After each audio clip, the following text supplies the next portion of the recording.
En el comienzo del fin del mundo. En el fin del mundo. ¿Dónde comenzó la guerra? Antes, el hermano Heber no entendía la verdad, no comprendía completamente el plan de Dios, pensaba que era el comienzo del ataque de Rusia a Ucrania, pero no es así. El comienzo de la guerra del fin del mundo es Rusia. Lo que hace que Rusia se divida. El comienzo de estas guerras es el comienzo de la guerra del fin del mundo. El Señor Cristo dijo: antes de que venga el Señor, se levantará nación contra nación, y reino contra reino. Habrá hambres por todas partes, pestes y terremotos. Habrá todo esto, pero esto no es suficiente para ser el fin del mundo. El comienzo de la guerra. Por ejemplo, Trump atacando a Venezuela, arrestando a su líder. Trump queriendo atacar a Irán. Y luego haciendo que el líder supremo de Irán fuera bombardeado. El régimen de Irán estuviera cerca de colapsar. Todo esto está relacionado con el fin del mundo, que se acerca. Pero la guerra más central, la guerra del fin del mundo, esta señal, es a partir de la división de Rusia. Es el comienzo de la guerra del fin del mundo. Un comienzo de la guerra del fin del mundo. Comienza precisamente con la división de Rusia, que está en la Biblia, profetizado en el libro del profeta Daniel, precisamente en Daniel capítulo 11. Todo el capítulo 11 de Daniel. Es muy largo. El libro de Daniel, el más largo es el capítulo 11, un espacio muy largo, para escribir sobre la división de Rusia. Un espacio muy largo, para escribir que después de que Rusia se divida, escribe sobre la Rusia del sur, el rey del sur y el rey del norte atacándose mutuamente. En total aparecieron 2 reyes del sur y 3 reyes del norte. Es decir, Rusia se dividirá. Se dividirá en 10 países. En realidad se divide en más de 10 países. Pero después, solo quedan 10 países. Se clasifica en más de 10 países. Parece ser alrededor de 12 países.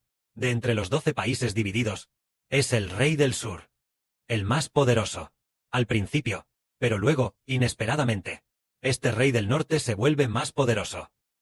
Entonces, lo maravilloso es que también escribe claramente que el rey del sur se refiere a la división, es decir, Rusia se dividió, y entre ellos está el país del sur, dividido en más de 10 países, uno de los cuales se llama el reino del rey del sur. Entonces, ¿cómo aparece el rey del norte? ¿El rey del norte? Es que en el reino del rey del sur habrá un general muy poderoso. Él irá al norte, y después de ir al norte, él fundará un reino en el norte. Por lo tanto, después de fundar el reino en el norte, él, con el del sur, su antiguo señor, con su antiguo señor, se volvieron enemigos. Así que el rey del norte es en realidad un general bajo las órdenes del rey del sur, que fue al norte a fundar un reino. Estos son algunos detalles de los que habló el profeta Daniel. Entonces el sur y el norte siguieron luchando una y otra vez, luchando una y otra vez. Ambos tuvieron victorias y derrotas mutuas. Lucharon en total. Después de unos 10 años, el rey del norte comenzó a aliarse con múltiples naciones. Se alió, cuando el rey del norte se alió con múltiples naciones, se convirtió en la bestia de 10 cuernos. Pero en cuanto al rey del norte, fue el tercer rey del norte quien se alió. El tiempo del primer rey del norte como rey fue el tiempo de su reinado, tal vez de 5, 6, 7 u 8 años. El segundo rey del norte, el tiempo de su reinado, su tiempo como gobernante, tal vez fue de menos de 1 año. Y luego, inmediatamente después, hubo uno llamado el gran malvado, el gran pecador, ese rey del norte, que es el que monta, es decir, el líder de la bestia de 7 cabezas y 10 cuernos. Esa misma persona, a quien el apóstol Pablo llamó el que se sienta en el templo de Dios y se hace pasar por Dios. Él va a unificar a Rusia. La capacidad de esa persona es mayor que la de Putin el Grande, y aún más fuerte. Esa persona, así que unifica a Rusia. Es decir, unifica a la Rusia dividida. Pero después de la unificación, no es este tipo de Rusia dividida.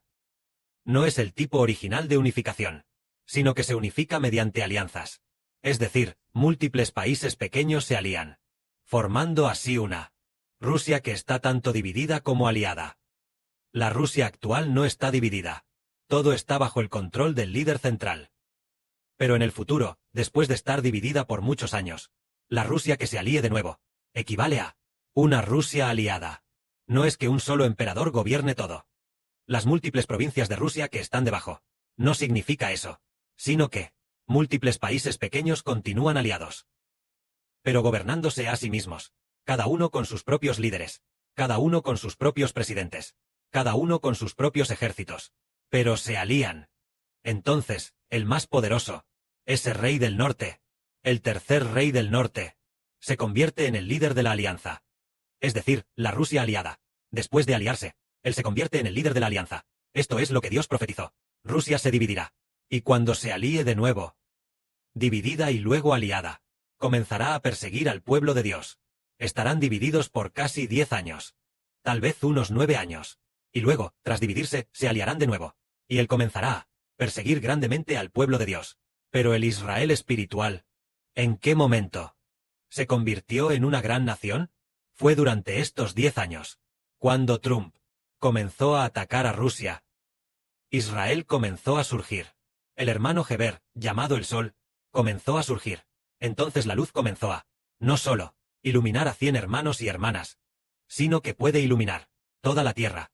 Así que personas de todas las naciones y tribus, una tras otra, algunos han oído hablar de las cosas del hermano Heber. Entonces, en ese momento, el evangelio de los hijos de Israel, el evangelio de Israel, el evangelio de Heber, comenzó a difundirse, y cada vez más personas conocieron al hermano Heber, y creyeron en el hermano Heber. Casi todos los días se esforzaban por buscar los vídeos del hermano Heber para escucharlos. Y luego, todos los días, conforme a las enseñanzas del hermano Heber, adoraban a Dios juntos, según lo ordenado por el hermano Heber. Los hermanos y hermanas grabaron las canciones en la red externa, o enseñaron las canciones a todas las naciones y pueblos para que las cantaran de esta manera. El tiempo para adorar juntos al Señor, el tiempo para adorar al Padre Celestial, también llegó. Es decir, hace apenas 2 o 3 días, el Padre, a través de 2 sueños, le ordenó a Heber que edificara a Israel, y que a través del Evangelio ganara a muchísima gente, para traer de vuelta al reino de los cielos a los hijos de un gran país, de regreso al reino celestial. Así lo ordenó el Padre. Inesperadamente, hoy la hermana llena de gracia, en una visión, supo sobre Europa, y también sobre Trump. Es decir, supo que Rusia pronto sería atacada, dado que el Padre le ordenó al hermano Heber edificar a Israel. Significa que el Padre Celestial va a atacar los regímenes del mundo, a atacar a las grandes potencias del mundo, haciendo que haya disturbios en las grandes potencias del mundo, y que después de que haya guerras, Israel pueda levantarse. Nuestros hermanos y hermanas tal vez recuerden que el mes pasado, el hermano Heber tuvo un sueño de ser emperador. Este emperador era Insi Huang, el emperador en su juventud. Por supuesto, este Insi Huang en el sueño simbolizaba al hermano Heber. Entonces, en el sueño, un caballo rojo, desde la casa del hermano Heber, salió corriendo, y tan pronto como llegó a la puerta, se acostó inmediatamente en el suelo. Heber dijo, un caballo tan robusto, ¿cómo es que de repente se acuesta de inmediato en el suelo? ¿Por qué? Salió corriendo de repente, de dentro de la casa. Los otros caballos todavía estaban dentro de la casa. ¿Por qué se esforzó tanto por salir de la casa? Y luego, al llegar a la puerta se detuvo de inmediato. ¿Se acostó en el suelo y dio a luz? Fue porque había llegado el momento. Había llegado el momento. Es decir, normalmente, al dar a luz, cuando una yegua da a luz, no lo haría tan rápido, a esa velocidad de carrera. Tuvo que salir corriendo de inmediato, para dar a luz de inmediato a un potrillo. El potrillo que nació era, efectivamente, un potrillo rojo. Y este potrillo, con sus 2 cascos, abrazó fuertemente el muslo de la yegua. Lo abrazó fuertemente, desde el vientre de la yegua, luchando con todas sus fuerzas, esforzándose. Nació luchando con vigor. No fue el esfuerzo de la yegua, sino el del potrillo, el potrillo que estaba en el vientre, esforzándose por salir del vientre de su madre, abrazando fuertemente con sus pezuñas, abrazando así las patas de su madre, y luego nacer. Entonces entendemos, ¿qué es el caballo rojo? El caballo rojo tiene que ver con la guerra. Porque en el Apocalipsis, el segundo sello es el caballo rojo. Cuando el Señor Jesucristo, el Cordero, abre el segundo sello, aparece un caballo rojo. Aquel que montaba el caballo rojo recibió una gran espada y salió a guerrear para hacer que en la tierra se quitara la paz, provocando graves conflictos bélicos en la tierra. Antes no sabíamos quién era el que montaba el caballo rojo, pensando erróneamente que era el Moisés del Nuevo Testamento, pero viendo desde el hermano Heber, en este sueño, ya que este caballo rojo nació del vientre materno, y además con ambas pezuñas fuertemente. Abrazó los talones de su madre. Al nacer, sabemos que el que monta el caballo rojo es el hermano Heber de Israel del Nuevo Testamento. Y justamente en el sueño, aquel emperador dijo: he gobernado personalmente durante 3 años, pero no he logrado nada. Ahora atacaremos a Japón. Tan pronto como dijo atacar a Japón, ese caballo salió corriendo a toda velocidad, y llegó a la puerta, y entonces inmediatamente nació un pequeño potro, lo cual se refiere a que la identidad del hermano Heber como Israel, con la identidad del sol, ha comenzado a brillar sobre la tierra. Ahora que Israel, con la identidad del sol, comienza a brillar sobre la tierra, aquel que es llamado el jinete del caballo rojo, que es el hermano Heber, el que ha de ser emperador. Por supuesto, quien hace al hermano Heber ser emperador es el Señor. Es el Señor Jesucristo quien en los cielos comenzará a atacar a muchas naciones. Primero atacará a Japón, y justo después, parece que, atacará a Rusia. El plan para dividir a Rusia ya ha aparecido. Antes de esto, el hermano Heber, parece que el 25 de julio de 2021, soñó que el presidente Putin lograría la toma de posesión de su 5º mandato presidencial, pero que el mismo día de la ceremonia de inauguración, él moriría.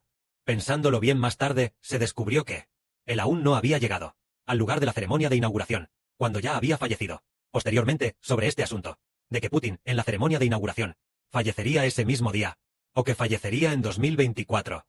Sobre este tipo de sueños, el Padre Celestial, uno tras otro, le concedió al hermano Heber tener 8 sueños. En el año 2024, el día de la inauguración de Putin, es decir, antes del 7 de mayo de 2024, recibió un total de 8 sueños, sobre la noticia de que Putin fallecería el día de la inauguración, o en el año 2024, el sueño con la noticia de su muerte, lo recibió 8 veces. Decimos que 7 veces ya es suficiente, pero ya que el Padre Celestial le dio al hermano Heber 8 veces, esto nos dice que Rusia definitivamente se dividirá. La premisa para la división debe ser que los asuntos sobre Putin se difundan, lo cual también es algo muy maravilloso. En teoría, tan pronto como el presidente Putin falleció, lógicamente debería haberse anunciado su muerte directamente, y hacérselo saber al mundo entero. Pero al final, no fue así, sino que se ocultó durante más de 2 años. Ahora se descubre que hay una buena voluntad de Dios. Si inmediatamente el presidente Putin se hubiera anunciado su muerte al mundo, entonces Rusia habría dejado inmediatamente que otra persona reemplazara al presidente ruso Putin. Y así un nuevo presidente gobernaría. Entonces Rusia no se habría dividido tan rápido, no llegaría a dividirse, tal vez habría algunos disturbios, y entonces el de Rusia, nuevo presidente diría: derroco esta estrategia de gobierno de Putin. Ya no pelearé contra Ucrania, con solo reconciliarse con Europa. Y entonces Rusia muy probablemente mantendría el statu quo, y no se dividiría tan rápido. Pero tras la muerte de Putin, se mantuvo en secreto. La mayoría de la gente en el país no lo sabía. Solo unos poquísimos altos funcionarios lo sabían. Entonces, por ejemplo, el primer ministro y otros sin duda lo sabían. El primer ministro y también este viceprimer ministro. Probablemente todos ellos lo sabrían. Así que ellos, por el bien de Rusia, hicieron que el doble del presidente Putin siguiera actuando para el mundo, y así continuó, hasta llegar a más de 2 años. Luego, ellos pensaron erróneamente que esto seguiría durando, como si fuera un país, sin un emperador que gobierne, cada alto funcionario, entre sí aquí, y nadie podía ser el emperador. Bien, entonces no había ningún emperador que pudiera unir a los altos funcionarios. En este momento, Putin, el falso Putin es falso. Él no tiene la capacidad, y nadie lo trata como al verdadero Putin. Él es solo un doble para actuar ante el mundo. Entonces ahora Rusia no tiene un verdadero emperador. Los altos funcionarios lo saben, y entre los propios altos funcionarios también hay algunos pequeños conflictos. Entonces, y sin un emperador que gobierne, bien, en este momento, las fuerzas políticas extranjeras, una vez que ataquen militar y políticamente, ¿quién defenderá a Rusia para que no se divida? ¿Quién puede levantarse para proteger a Rusia? Justo cuando Putin falleció, el Padre Celestial no dejó inmediatamente que el mundo lo supiera. Fue para hacer que, cuando llegue el momento en el futuro, Rusia se divida rápidamente, sentando una excelente base. Que la gloria sea para el Padre y el Señor.